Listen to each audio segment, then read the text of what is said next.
हे कृष्ण करुणा सिंधो दीनबंधो जगतपते गोपेश गोपिका कांत राधा कांत नमस्तुते।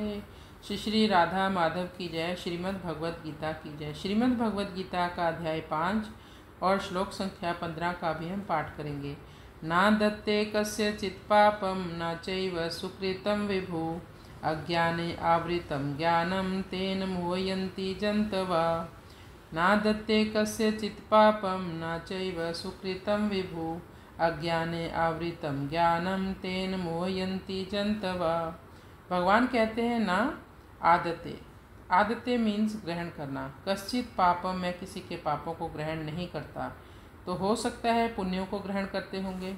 तो भगवान आगे कहते हैं ना चैव सुकृतम विभु, मैं किसी के पुण्यों को भी ग्रहण नहीं करता। अज्ञाने आवृतम ज्ञानम तेन मोहयन्ति जन्तवः।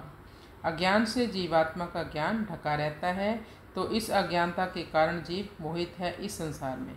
मोहित यानी अपने आप को शरीर समझता है, सामने वाले के प्रति मोहित हो जाता है, कई प्रकार के संसार में संबंध बनाता है, रिश्ते बनाता है, सोचता है मैं इनसे सुखी हो जाऊंगा।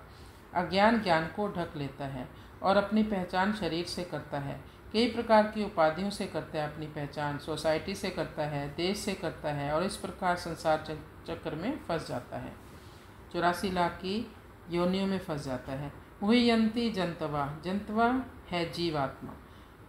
फिर से प्रश्न वहीं पर आ गया कि कर्ता कौन है। यदि आत्मा नहीं करती, भगवान करने वाले नहीं हैं, जैसा कि पहले कहा है स्वभाव वस्तु प्रवर्तते। व्यक्ति का स्वभाव, व्यक्ति की प्रकृति ही उसे क्रियाशील बनाती है, स्वभाव बनाती है।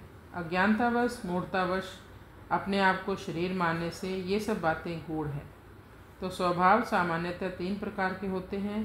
पहला है राजसिक स्वभाव, दूसरा है तामसिक स्वभाव, तीसरा है सात्विक स्वभाव। तो इन 3 प्रकार के स्वभावों के अंतर्गत व्यक्ति नाना प्रकार के आयोजन करता है। तीसरे अध्याय के 33वें श्लोक में भगवान ने कहा था सदृशम चेष्टते स्वस्या प्रकृते ज्ञानवान अपि प्रकृति यान्ति भूतानि निग्रह किम करिष्यति। ज्ञानवान व्यक्ति भी अपनी प्रकृति से अर्जित गुणों के अनुसार ही कार्य करता है।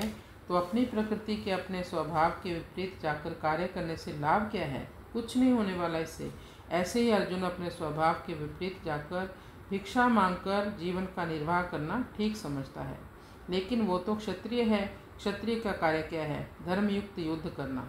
भगवान उसे समझाते हैं तुम अपने स्वभाव के अनुसार ही कार्य करो, स्वभाव के विपरीत जाकर कार्य करोगे तो दुख पाओगे, सफल नहीं हो पाओगे। अब हम यहाँ पर एक छोटा सा उदाहरण लेते हैं।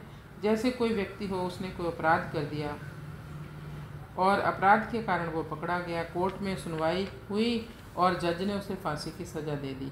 अब ये जो उसे फांसी की सज़ा हुई है, इसके लिए जिम्मेदार कौन है? क्या जज जिम्मेदार है क्योंकि जज ने सज़ा सुनाई है, या वो जल्लाद जिम्मेदार है जिसने उसे फांसी की सज़ा दी? कौन जिम्मेदार है? वो अपराधी स्वयं जिम्मेवार है, पर कारण तीनों ही हैं। वैसे ही जब हम कोई भी कार्य करते हैं तो उसमें जीवात्मा मूल कारण है। कैसे जीवात्मा? अज्ञान से आवृत जीवात्मा, क्योंकि शुद्ध जीवात्मा तो कोई कारण में भाग ही नहीं लेती।